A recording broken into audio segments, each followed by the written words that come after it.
We recently had a situation on the prototype server that demanded a very easy to set up storage that would be able to last through the many updates of Minecraft versions we would go through and would be able to rather quickly process a lot of items. This is effectively my solution to this problem. However, I later realized this is a lot more than just some sort of quick fix for a very specific problem. If we look at it, it is a module like this stacked 4 times, and this module is a Shulker box filter. I have shown this in past videos where I used it in some USS designs. The main idea is the same. You have these two dropper lines going at the same time for pulse that carries in this one an item and in this one a Shulker box. And when the item is, in this case, redstone dust, it will go into this hopper, triggering this to unlock, and this one at the same time, which will result in the item being put in this double chest and the Shulker box being put in this double chest. This is an incredibly simple yet very robust system because it doesn't use any box breaking, any piston filters, anything like that, which makes this not just 100% reliable, but also extremely lag friendly. If you count the amount of tile entities, which are basically the blocks of inventories in this case, and the amount of hoppers, you can't get any less than that. Sure, you could just remove this double chest, but that's a slightly different story. And since this was made for a technical server where we didn't want to lag the world at all if possible, it also has global locking for this input line, which is simply done using a layout something like this. And here have, for example, repeaters go through this.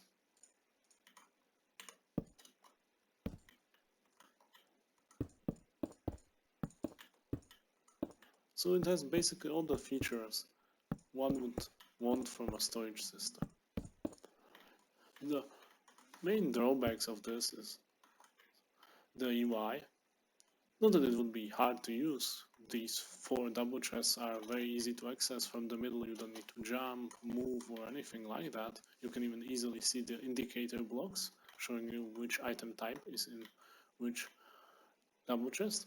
The problem is you get double chests that look like this, where they are filled with boxes. So if you just want to take a few items, you would have to place the box and then take out the items and break it and either put it back or somehow refilter it again.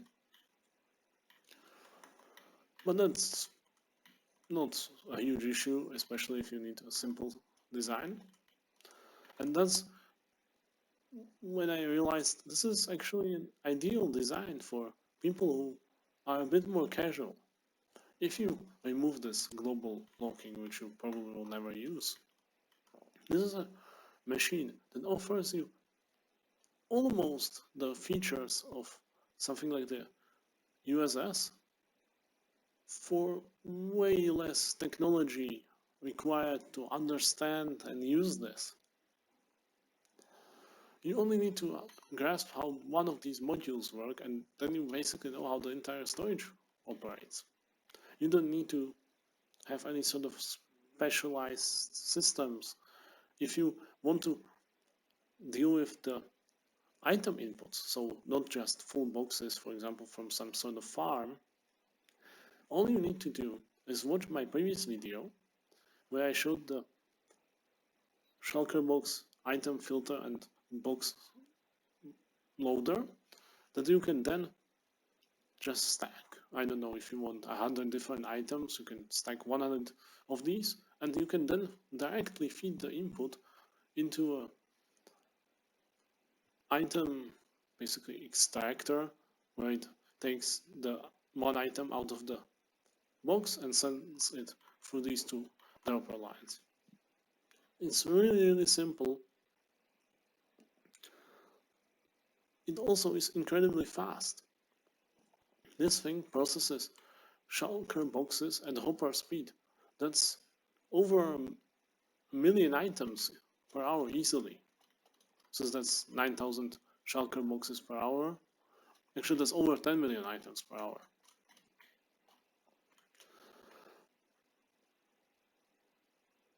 Even the redstone at the top is very optimized. Of course, except these two here, where there is one dust that is getting powered at single strength 1.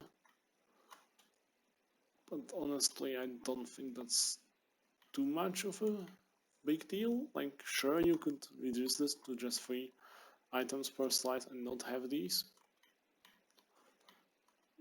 But really, other than that miserable decrease in lag, there isn't much to improve on this.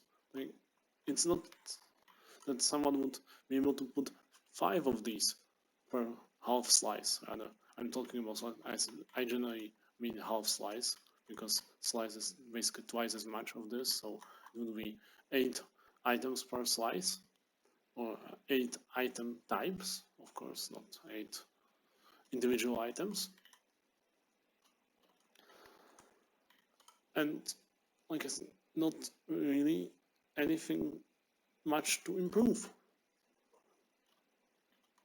However, when I was thinking about this, I was like, the UI is the main issue. And guess what? I have a UI for the USS that is far more advanced than this.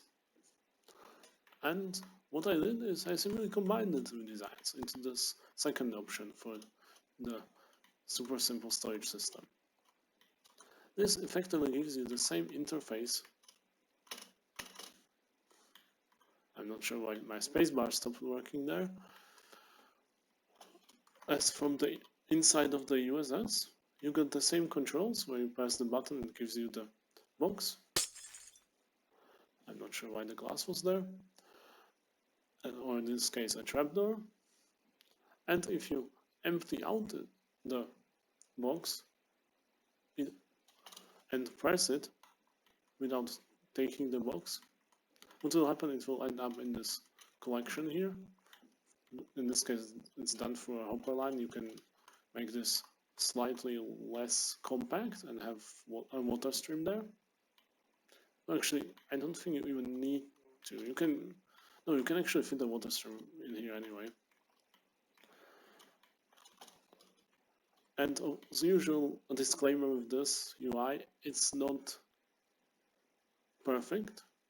In the sense, there are chances of, for example, this box landing here, even if you use something like a cable wall there. There's still a little chance it would go there, or this one going somewhere here, which can be easily solved by using some water in here, for example, like this. Some people really don't like it, so I usually don't include it as default, but while I'm at it, I might as well talk about it. This dramatically reduces the probability of losing any boxes, but we decided it's probably better to just use your eyes and check if you left any items here. And even if we lose one box with, I don't know, a stack of redstone dust, it's not going to be a serious issue. This is also rather lag efficient. It's not as efficient as this one, obviously.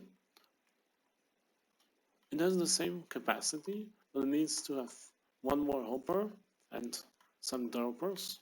This one is really efficient with just the dispenser. This one has 1, this has 3 and 3, which is still way more effective than most storages, since filled droppers don't really cause much lag at all.